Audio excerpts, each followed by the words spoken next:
Kadang kita ngerasa kosong, kayak hidup lagi mandek, rezeki nggak ngalir, semesta kayak diem aja ngeliatin kita berjuang sendiri. Terus kita mulai cari pegangan, motivasi, filosofi, mantra-mantra kekinian. Kita telan quote dari barat, dari timur, dari podcast, sampai reels. Semua kita coba demi satu harapan. Gue pengen ngerasa hidup gue jalan. Gue pengen ngerasa hidup. Salah satu yang sekarang lagi rame, stoikisme, filosofi tua dari Yunani yang ngajarin kita buat tetap tenang walaupun hidup acak-acakan. Dan ya, buat sebagian orang, ajaran itu memang bekerja. Tapi di titik ini gue mau ngajak lo mikir, apa iya kita harus selalu cari jawaban dari luar, sementara leluhur kita udah punya jalannya sendiri sejak ribuan tahun yang lalu? Di saat dunia baru ribut-ribut soal tenang dalam badai, nenek moyang kita udah duduk bersila di bawah pohon rindang, ngebatin alam, ngerti angin, menyatu dengan bumi. Gue bukan mau ngerendahin pengaruh ajaran luar, sama sekali enggak. Justru gue mau bilang, lo gak kekurangan pegangan, lo cuma lupa kalau keberlimpahan itu udah ada di dalam diri lo sendiri. Ini bukan soal siapa yang lebih bijak, ini tentang kita yang udah terlalu lama ngelihat keluar. Padahal jawaban sebenarnya ada di dalam, di warisan yang dititipin oleh leluhur kepada kita. Jadi ceritanya, sekarang ini lagi banyak orang yang nongkrong di dunia maya sambil bilang, gue lagi belajar stoik biar nggak gampang kepancing. Atau juga ada yang update di status, gue belajar ikhlas karena emosi itu nggak bisa ngontrol hidup gue. Kedengarannya keren banget sih.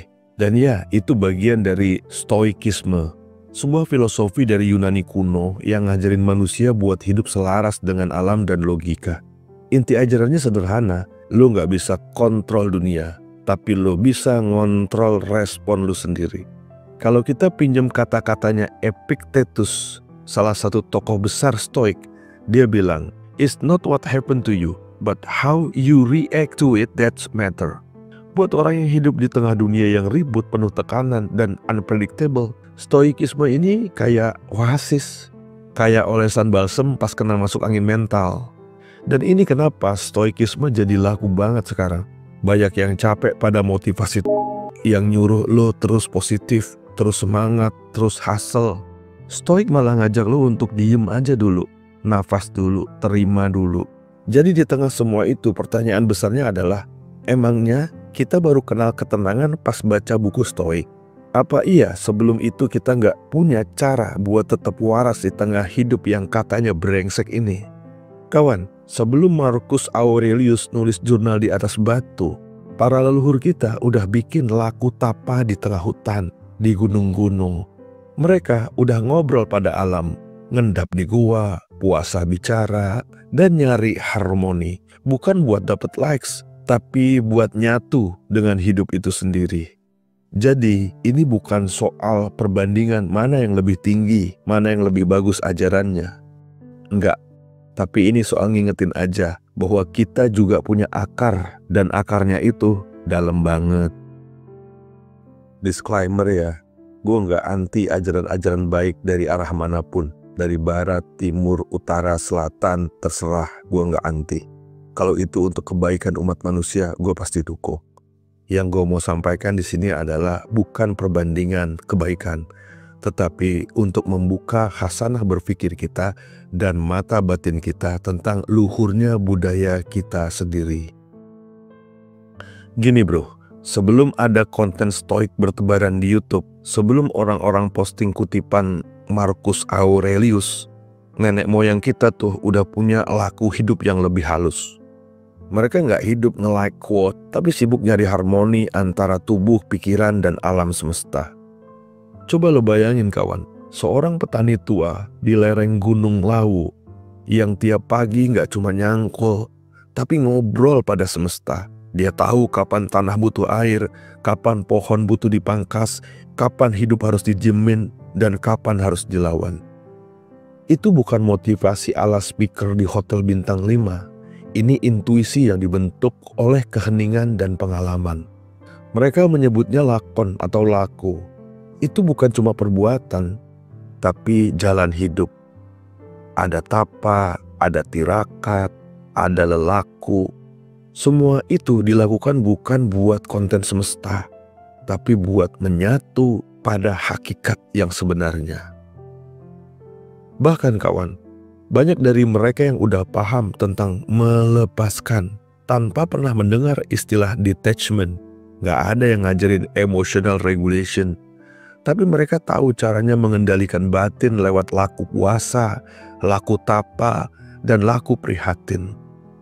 Dan anehnya, semua itu dilakukan dengan senyum. Gak ada keluhan, gak ada drama.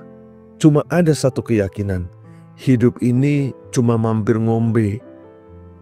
Kalau Stoik bilang, don't complain, adapt. Leluhur kita bilang, ojo ngeluh, sing ikhlas bakal entuk berkah. Nggak perlu ribet, tapi dalamnya minta ampun. Dan ada yang paling penting, ajaran ini nggak berdiri di atas ego, tapi di atas rasa nyambung pada yang lebih besar. Entah itu alam, semesta, Tuhan, atau waktu. Sekarang kita masuk ke bagian yang sensitif tapi penting. Karena banyak orang yang bilang, loh, ajaran Stoik sama aja kayak kebijaksanaan Jawa, Sunda, atau Bali, atau Lombok. Sekilas sih iya, sama-sama ngajarin untuk tenang, nerima, nggak reaktif, nggak nyalain dunia luar atas penderitaan kita. Tapi kalau kita kulik dalam-dalam, ternyata ada perbedaan yang lumayan kerasa.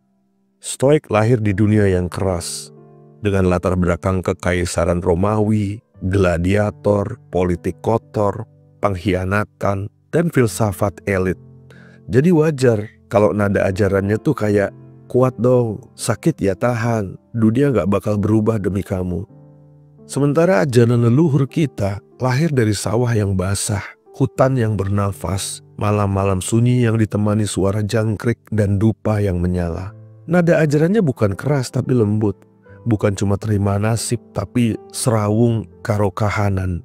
Bukan cuma control your mind, tapi nyandung rasa nyawiji marang urip.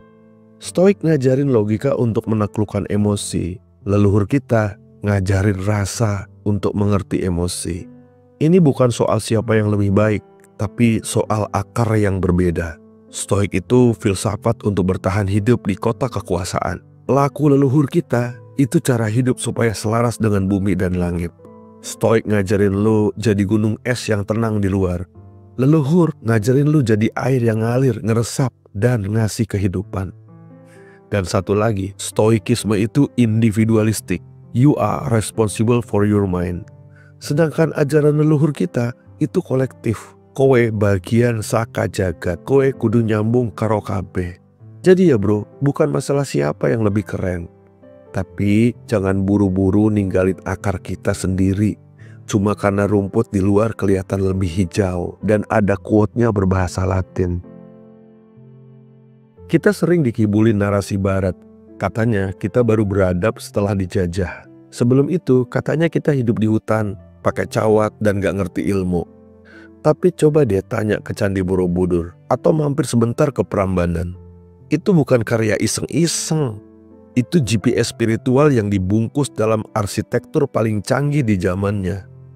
Lo bisa bayangin, ribuan batu disusun tanpa semen, mengikuti kalkulasi astronomi, dan masing-masing reliefnya adalah kitab kebijaksanaan yang dipahat abadi. Mereka bukan cuma ngerti teknik sipil, tapi ngerti bintang, arah angin, tekanan tanah, dan yang paling penting adalah mengerti makna hidup. Coba lo observasi lagi, Masjid Demak misalnya. Itu bukan cuma tempat sholat, tapi itu juga simbol sinergi antara nilai Islam dan tradisi lokal. Pahatan sakatatal yang kuat itu filosofi, bukan sekedar kayu bekas. Bahkan Masjid Agung di Banten punya mercusuar spiritual. Di menara yang dibangun dengan sentuhan arsitektur Cina, Hindu, Arab, dan Nusantara tanpa debat identitas. Mereka udah satuin semua itu sebelum kita ribut soal toleransi. Artinya apa? Leluhur kita tuh nggak cuma punya nilai, tapi mereka mewujudkan nilai itu menjadi sebuah peradaban. ilmu spiritual, ilmu bangunan, ilmu tanah, ilmu langit, semua dilebur jadi satu aliran ilmu yang holistik. Gak sekedar percaya, tapi menyatu dengan ciptaannya. Dan yang lebih gila lagi, para leluhur ngebangun semua itu tanpa arsitek pakai software, tapi mereka pakai kepekaan rasa dan koneksi batin dengan alam semesta. Kalau stoikisme adalah seni mengelola batin di tengah kekacauan, maka leluhur kita adalah seniman menyelaraskan batin biar nggak menciptakan kekacauan.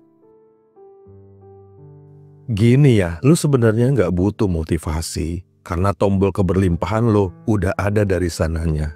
Cuma masalahnya lo belum nyalain aja karena terlalu sibuk ngikutin cara lo hidup yang bahkan bukan dari tanah tempat lo lahir. Kita semua dikasih warisan energi oleh leluhur. Bukan dalam bentuk harta tapi getaran batin. Bukan harta waris tapi pola pikir waris. Lu sadar gak sih kita ini hidup di negeri yang kalau lu jalan dikit aja lu bisa nemu air, lu bisa nemu buah, nemu daun obat, nemu alam yang penuh kode semesta. Tapi kenapa kita hidup kayak dikejar-kejar setan? Kenapa lu bangun pagi ngerasa miskin? Padahal tubuh lu itu sistem canggih yang bisa baca sinyal dari Tuhan langsung. Yang kita butuhin sekarang bukan ilmu baru, tapi membangkitkan kesadaran lama yang telah kita kumur hidup-hidup. Nenek moyang kita tuh nggak pernah ngajarin kerja sampai burn out. Mereka ngajarin kita hidup selaras bersama alam. Hidup yang dengerin semesta, kerja sambil nyatu dengan alam, makan dari hasil bumi yang lu rawat sendiri, tidur dengan hati yang nggak dikejar tagihan. Jadi gimana cara nyalain tombol keberlimpahan itu? Nggak ribet sih. Yang pertama, berhenti menyalahkan hidup. Karena hidup nggak pernah salah. Yang salah adalah kita yang lupa caranya hidup. Yang kedua, duduk diam. Rasakan nafas lo. Rasakan detak tubuh lo. Rasakan bahwa tubuh lo masih hidup. Dengan cara merasakan detak nadi lo. Detak jantung lo. Hangatnya nafas lo. Hangatnya kulit lo. Dan sadari bahwa lo masih eksis di dunia ini. Kesadaran itu magnet berlimpah paling kuat. Ketiga, hidupin rasa syukur bukan sebagai teori tapi sebagai frekuensi. Rasa syukur lu rasain di dada, bukan cuma di caption IG. Yang terakhir, berani hidup sesuai ritme jiwa lo. Nggak usah maksain ikut ritme orang lain yang bahkan nggak tahu lo siapa. Karena keberlimpahan itu bukan hadiah, tapi respon semesta atas jiwa yang sadar. Tombolnya udah ada di tangan lo, lu tinggal pencet aja. Lu mau nggak? Jadi gini ya kawan, kita udah lihat bahwa apa yang kita anggap kebijaksanaan asing, kadang cuma bungkus baru dari kearifan yang udah lama kita punya. Tapi ini bukan lomba siapa yang paling tua atau siapa yang paling bijak. Bukan juga perang ajaran siapa yang paling bijaksana. Ini tentang ingat lagi akar kita, supaya kita bisa berdiri tegak. Karena lu tahu nggak, pohon yang kuat bukan karena tinggi, tapi karena akarnya dalam. Dan akar lo, akar kita, dalam banget.